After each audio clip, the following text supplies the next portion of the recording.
all our wonderful viewers. We release the peace, mercy, favor, and blessings of God on you.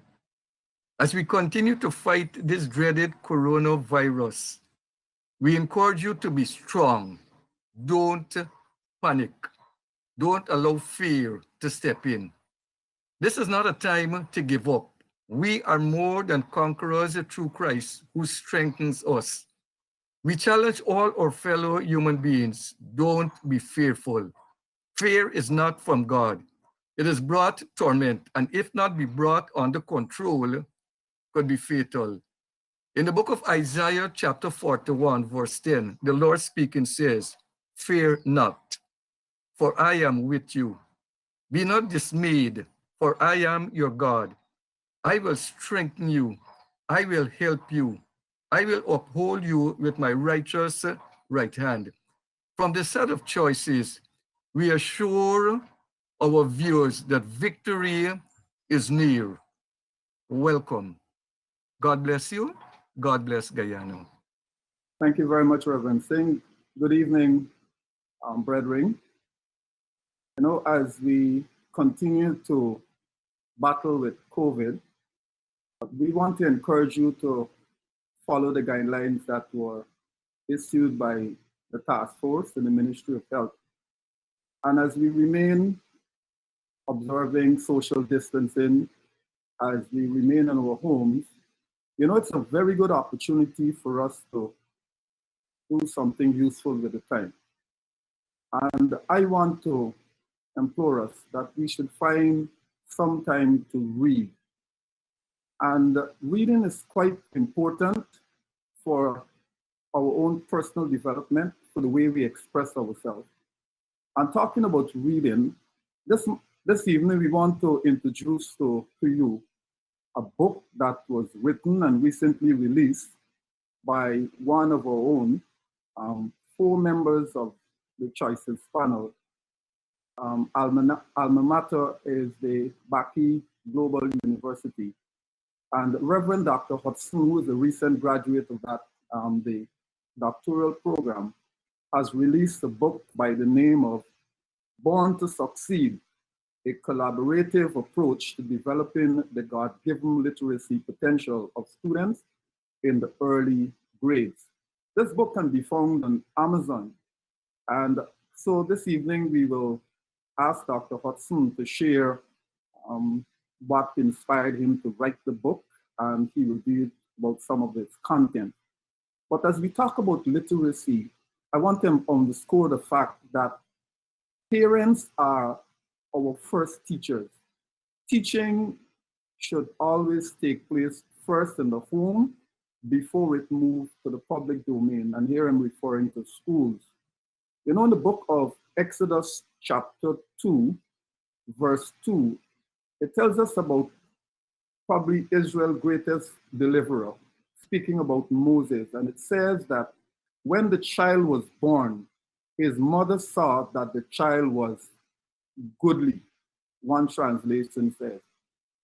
Not referring specifically to the physical appearance of Moses, but I think the mother saw within the child that potential that could have been nurtured and developed. And as we go through the book, I'm sure Dr. Hudson is going to explore and expound to us the fact that as parents, we should look beyond the physical aspect of a child and recognize that each child has been given a God-given potential. Each child has been given a God-given gift. And if we nurture that, then we are preparing assets for our society and the wider world. So we ask that you sit back and join us in this discussion as we discuss this book, Born to Succeed, a collaborative approach to developing the God-given literacy potential of students in the early grade. Gentlemen. If I could just add to what Dr. Lee would have said. For those of you who are not familiar with Baki Graduate University, it's a university that is really transformational in its approach and its thinking. I've had 30 years plus as an educator. And over that period of time, I have seen, not just in our context, but I've seen also for the field, the world for the field, even as we look at the whole idea of literacy and what was happening. I recognize that a lot of our young people were not matriculating. What do I mean? They were not moving from one level to another. And the bishop, I think you mentioned it last Sunday in the message, that at a very tender age, from at least grade up to grade 3, you learn to read, and after then you read to learn. So if you have not been able to learn to read, it means that your whole life is stagnated because you cannot now read to learn. And I've been looking at how our children would have been, stagnated and not performing well in the area, in many subject areas, because literacy is bound to every other subject area. If you're not literate, it is difficult for you to understand mathematics. It's difficult for you to understand technology, because at the end of the day, you have to read. When it comes to mathematical problem, you have to read the problem. If it comes to the computer, you have to know what the icons mean. You have to read. And so literacy is so fundamental. And so I was inspired because I recognized that a lot of our children were not matriculated. And I say children, not necessarily or only in the Guyana context, but in the research that I've shown, that I've done, particularly in developing countries. When you take what is happening in developing countries. So I have written because I think there's a misconception that teachers have not been performing effectively in literacy and in teaching literacy. And in some cases that might be so, but the idea of being literate is so complex that it cannot be relegated to a teacher alone problem. And so this book is kind of transformational in its structure, in its thinking, because it incorporates a kind of leadership that lots of us may not be familiar with. Most of us, we are familiar with democratic leadership, autocratic, and laissez-faire, and participatory, and all of that. But this book really incorporates the concept of servant leadership, which means that as a teacher, as a parent, as an educator, you're seeing your job as a service more than just for pay, but you want to make sure that the potential of our children are fulfilled. I think it was Professor Bill Hendricks said, every child is born gifted. Nobody's born a zero. So if a child is not performing, it therefore means that something has to be done to help the child, because the child is not a zero. And sometimes we dismiss children. We might say, oh, they're from a poor neighborhood. Oh, they're from wherever. The father was a drunkard, the mother was whatever. But that does not mean that the giftedness is not within the child. So this book therefore seeks to incorporate the concept of servant leadership, and a leadership that many people are not familiar with. And those of us who are Baki graduates and students there, it incorporates a leadership known as shalom leadership. The concept of shalom has to do with fixing. It's not just peace. When people hear shalom, they think about peace. But shalom basically has to do with addressing brokenness. So if a school is broken, the leadership that comes there, if someone incorporates shalom leadership, in other words, we're saying that we're going to fix this brokenness. It's not just an academic activity. It's a spiritual activity also. It's a social activity. It's an economic activity. And so the whole idea of fixing brokenness. And so if we incorporate that, if we could get people in one place, the key stakeholders, this is what this book does. It gets the key stakeholders, the teachers, the education officers, the parents, all the main stakeholders in one environment, training them in terms of the concept of literacy. So when they go as a school, they could impact, because whatever is done at home, whatever is done in the school will be reinforced in the home, will be enforced by the district education officer or the one who goes to supervise the school. So it's a transformational approach that does not seek to really use one person to bring change, but it's a collaborative approach when we incorporate shalom and servant leadership. And the book has 7 chapters. I'll stop there for now. Shalom. Shalom, Dr. Hudson. I want to congratulate you for your outstanding work, both research and writing. And Guyana and the world can only be better by the work you have done. Is there a time frame where in which literacy should start? Reading, writing, arithmetic, technology. Is there any specific time frame, or you just wait until whenever? Should it? When does it begin? Reverend, that's a very good question. Recently, research has shown that the psychologists would have discovered that this period of 0 to 3 is the most fundamental period in a child's life in terms of being literate, in terms of learning. 0 to 3, and I'm speaking about from the time that child is conceived in the mother's womb. I mean, this is stuff some people may not be able to grapple with. But, you know, the psychologists will tell you, and this is not me, this is not anything new. This is research that has recently, recently came out. The psychologists will tell you that, and we say that even in the church, we believe as a spiritual people that even in utero, you speak to the child. You shall do well. You will be able to read. You will, and you know what? The secular people, they've discovered that, and so they've asked. There's some people who there's some women who actually put allow the children to listen that child, unborn child, to listen to music, to listen to poetry, to listen to stories and so on, even in utero. So this 0 to 3 period, so it starts from the time that child is conceived. From the time that child is conceived to that 3-year period, those are critical period. That is when a child sucks up everything. That's when a child begins to take in everything around the child in terms of its environment. You know what I did? I mean, y'all know Yeshua. I bought a tape when he was a baby. The tape was entitled "My Baby Can Learn," and I used to put in that tape in the television, in the video there, and I would sit him up in the chair. And the lady, the person, the doctor who introduced this tape is phenomenal. You had statements like roll over, lie down, bat, ball. And you know what? He was responding. There came a time when if the tape say roll over, they had a child doing the action, the rolling over action. And so what we found is that Yeshua started to imitate the action that he was hearing. So he was beginning to connect the words with actions. And so that's a very good question. That early period, from the time that child is born, the child begins the learning process. You know what they say? The sociologists will tell you that socialization begins from birth and it only ends until you are dead in the grave. Well, I think we have touched up your passion, Yeah. and we could just hear you speak. Born to succeed. Congratulations, Dr. Hudson. A collaborative approach to developing the God-given potential of students in the early grades.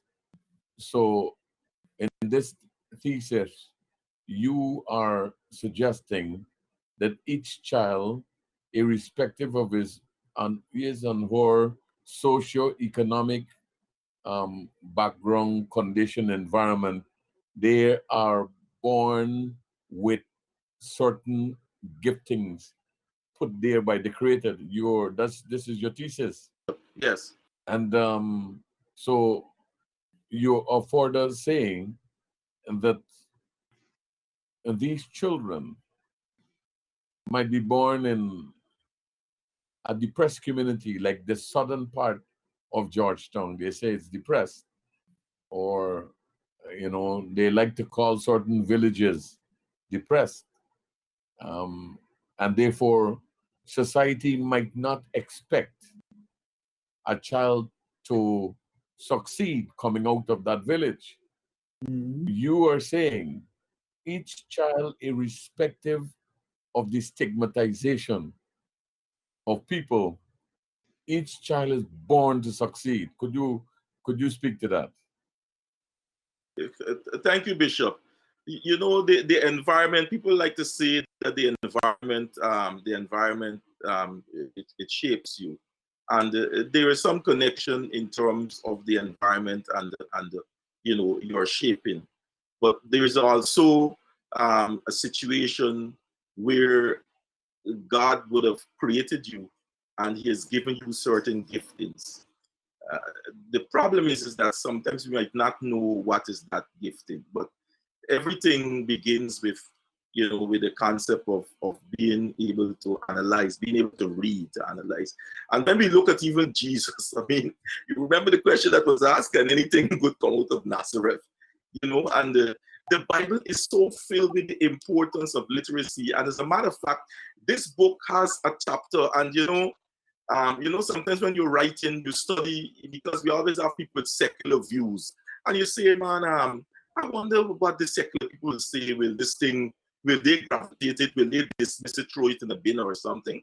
And then I recognized that I could only be who I am. I'm a God man, and I can't run away from the fact that even in the Bible, and there's a whole chapter in the book, the fundamental basis for literacy, and that chapter is riddled with scripture which showed Daniel, for example, how God blessed Daniel, Shadrach, Meshach, and with wisdom and literacy. The word literacy is actually there with every wisdom and literacy. So God blessed these men with that. And that is why, and if we look at their performance, when you look at Jesus himself, how beautiful were the parables, the stories, and so on. So clearly, this is a literate man. Jesus was one of the best, is the best communicator the world has ever seen in terms of communicating, because he was literate. He took time. Jesus was doing what? In the synagogue, in the temple, trained in literacy, the scrolls he read, and so on.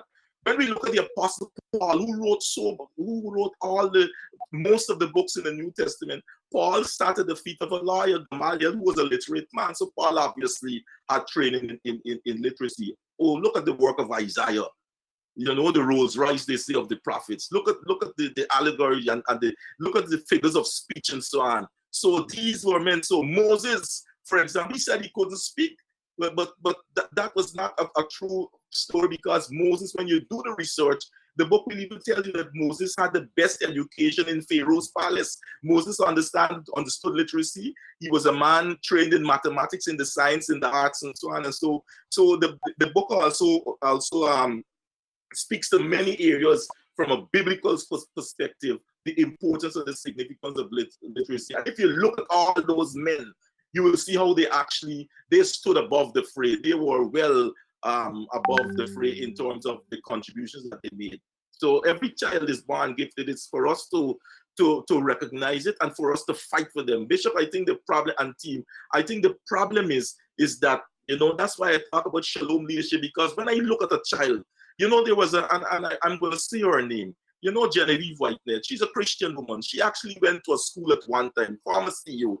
And when she saw the children and the state of those children not being able to read, she sat there as an education officer and bursted out in tears, because you know what?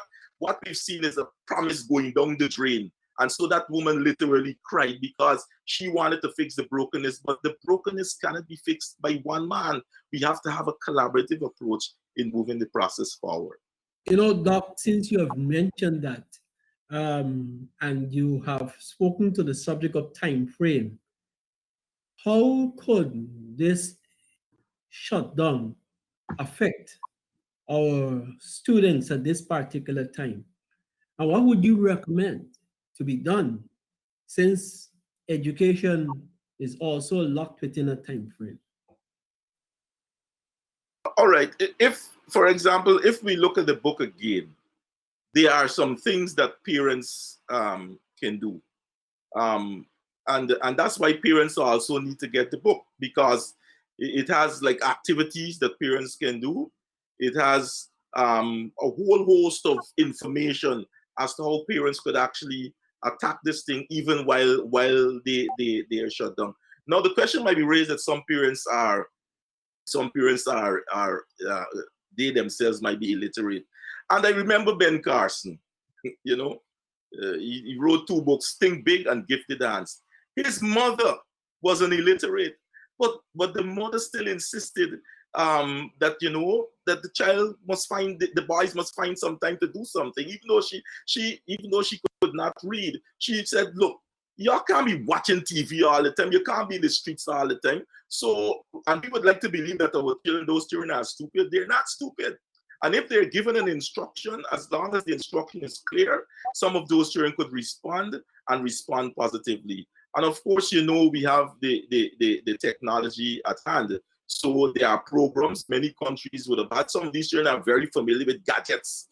You know, I tell you the truth, in terms of setting up here every Thursday, it is Yeshua who does the setting up. When I'm bounced off, I say, come quick, boy, come put me on back.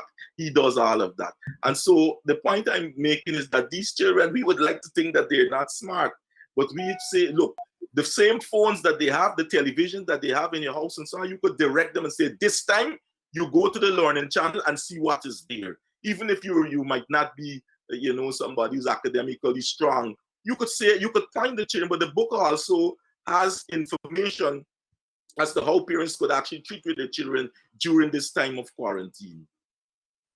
You know, I just want to add it. You pointed out about Dr. Carson.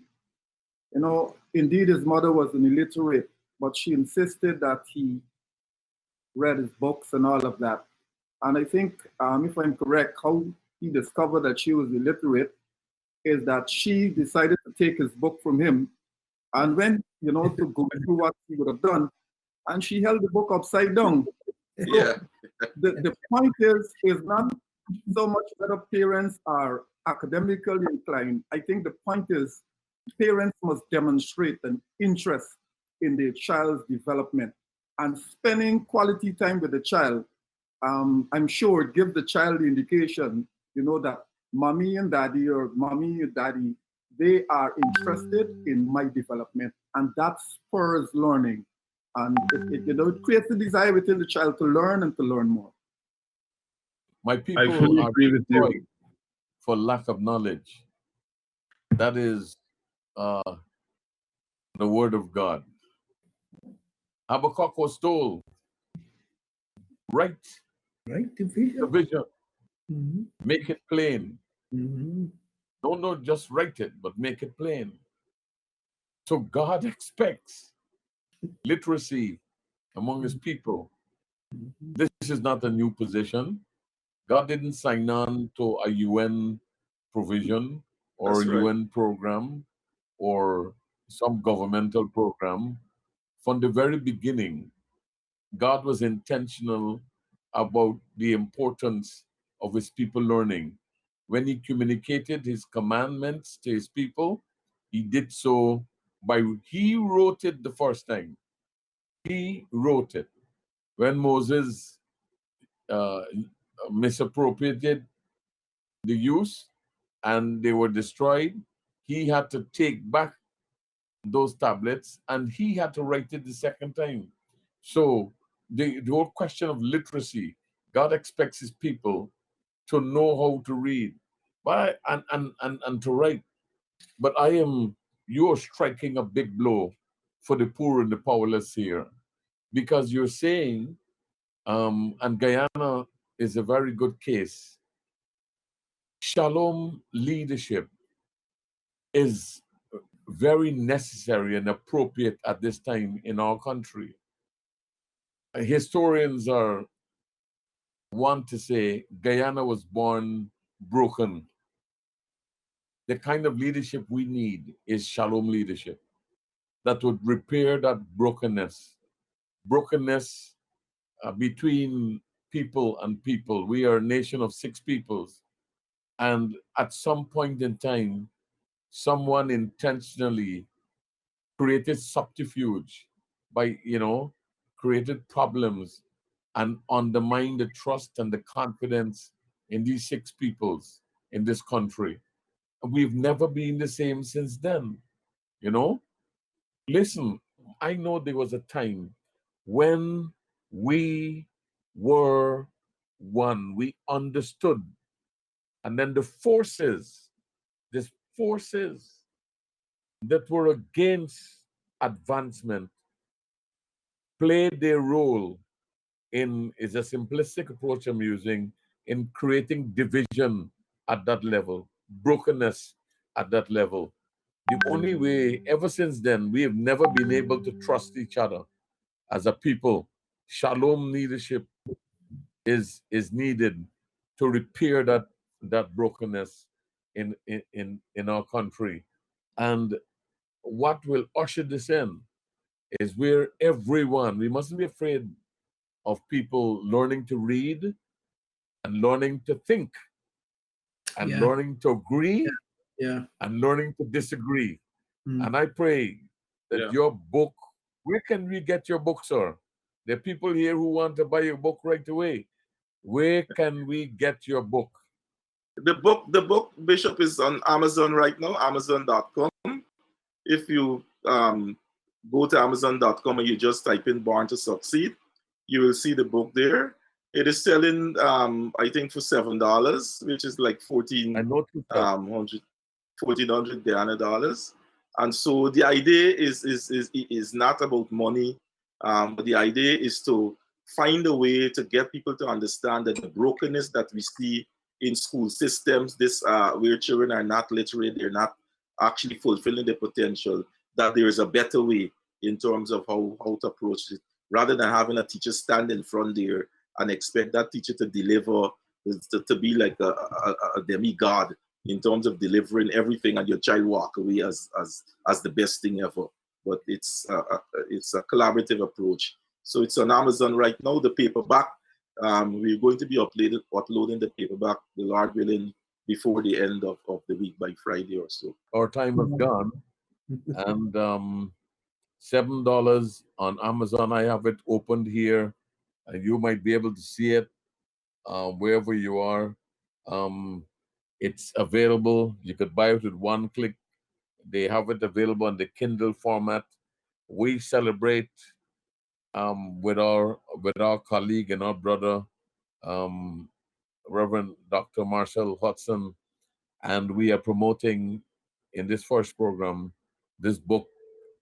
In the midst of this problem, he has come out with a solution. Born to Succeed is the title, a collaborative approach to developing the God given literacy potential of students in the early grades. Get a copy, send one to your friends, and send one to your enemies. This is Choices. The Lord willing, we'll see you next week. Yeah, thank you. Be safe. I'm Celicia on behalf of the set, reminding you that your whole life is the sum of your choices. God bless you.